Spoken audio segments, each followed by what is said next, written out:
ಆದಿ ಸುಬ್ರಹ್ಮಣ್ಯ. ಇಂದಿನ ವಿಡಿಯೋದಲ್ಲಿ ನಾವು ಕುಕ್ಕೆ ಸುಬ್ರಹ್ಮಣ್ಯದ ಬಗ್ಗೆ ಒಂದು ವಿಡಿಯೋ ಮಾಡಿದ್ವಿ. ಆ ವಿಡಿಯೋದಲ್ಲಿ ನಾವು ಆದಿ ಸುಬ್ರಹ್ಮಣ್ಯದ ಬಗ್ಗೆ ಒಂದು ಸಪ್ರೇಟ್ ವಿಡಿಯೋ ಮಾಡ್ತೀವಿ ಅಂತ ಹೇಳಿದ್ವಿ. ಹಾಗಾಗಿ ಈ ವಿಡಿಯೋ ಯಾರೆಲ್ಲ ಕುಕ್ಕೆ ಸುಬ್ರಹ್ಮಣ್ಯದ ಬಗ್ಗೆ ವಿಡಿಯೋ ನೋಡಿಲ್ವೋ ಲಿಂಕ್ ಡೆಸ್ಕ್ರಿಪ್ಷನ್ನಲ್ಲಿ ಕೊಟ್ಟಿರ್ತೀನಿ, ದಯವಿಟ್ಟು ಹೋಗಿ ನೋಡಿ.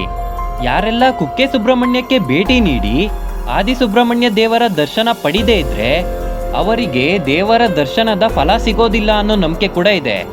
ಆದಿ ಸುಬ್ರಹ್ಮಣ್ಯ ದೇವಾಲಯವು ಕುಕ್ಕೆ ಸುಬ್ರಹ್ಮಣ್ಯ ದೇವಾಲಯದ ಮೂಲ ಸ್ಥಾನವಾಗಿದೆ. ಈ ದೇವಾಲಯದಲ್ಲಿ ಹುತ್ತದ ಮಣ್ಣನ್ನು ಪ್ರಸಾದ ರೂಪದಲ್ಲಿ ಕೊಡಲಾಗುತ್ತೆ.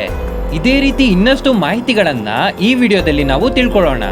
ಸೊ ವಿಡಿಯೋ ತುಂಬಾ ಇಂಟ್ರೆಸ್ಟಿಂಗ್ ಆಗಿರುತ್ತೆ, ಎಲ್ಲೂ ಸ್ಕಿಪ್ ಮಾಡದೆ ಕೊನೆವರೆಗೂ ನೋಡಿ. ಕುಕ್ಕೆ ಸುಬ್ರಹ್ಮಣ್ಯ ದೇವಾಲಯದ ಉತ್ತರಕ್ಕೆ ಸುಮಾರು 500 ಮೀಟರ್ ದೂರದಲ್ಲಿ ಈ ದೇವಾಲಯವಿದೆ. ಈ ದೇವಾಲಯ ಕುಕ್ಕೆ ಸುಬ್ರಹ್ಮಣ್ಯ ದೇವಾಲಯಕ್ಕಿಂತ ತುಂಬಾ ಹಳೆಯದಾಗಿದೆ. ಮುಖ್ಯವಾಗಿ ಈ ಆದಿ ಸುಬ್ರಹ್ಮಣ್ಯ ದೇವಸ್ಥಾನ ಕುಕ್ಕೆ ಸುಬ್ರಹ್ಮಣ್ಯ ದೇವಾಲಯದ ಮೂಲ ಸ್ಥಾನವಾಗಿದೆ. ಇನ್ನೊಂದೇನಂದ್ರೆ ಕುಕ್ಕೆ ಸುಬ್ರಹ್ಮಣ್ಯ ದೇವಾಲಯಕ್ಕೆ ಭೇಟಿ ನೀಡುವ ಕೆಲವು ಭಕ್ತರಿಗೆ ಈ ಆದಿ ಸುಬ್ರಹ್ಮಣ್ಯ ದೇವಾಲಯದ ಬಗ್ಗೆ ತಿಳಿದಿರೋದಿಲ್ಲ. ಹಾಗಾಗಿ ಕೆಲವರು ಈ ದೇವಸ್ಥಾನಕ್ಕೆ ಭೇಟಿ ನೀಡದೇನೆ ಹಾಗೆ ಹೋಗಿರ್ತಾರೆ. ಈ ದೇವಾಲಯ ಕೇರಳ ವಾಸ್ತುಶಿಲ್ಪ ಶೈಲಿಯಲ್ಲಿ ನಿರ್ಮಾಣವಾಗಿದೆ.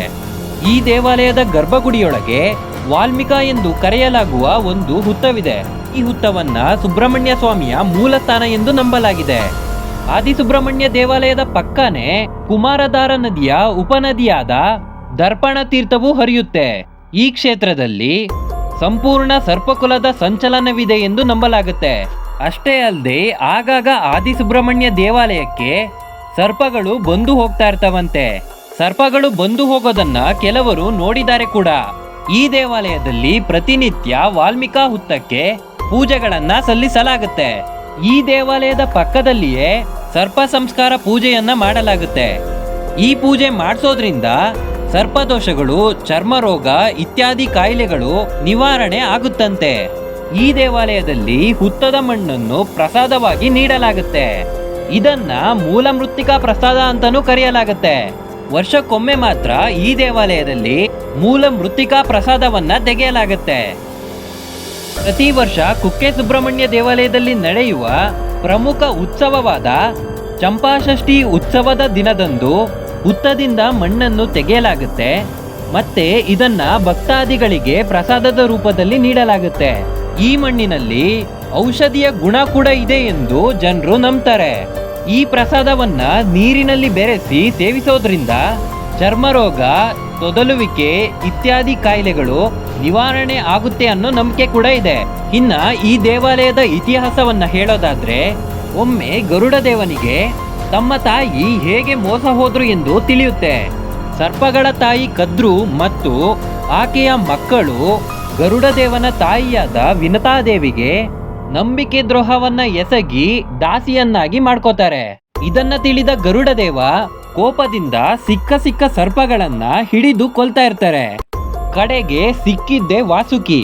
ಗರುಡ ದೇವ ತಮ್ಮ ಉಗುರಿನಿಂದ ವಾಸುಕಿಯ ಮೇಲೆ ಹಲ್ಲೆ ಮಾಡಿ ಸಾಯುವ ಪರಿಸ್ಥಿತಿಗೆ ತರ್ತಾರೆ.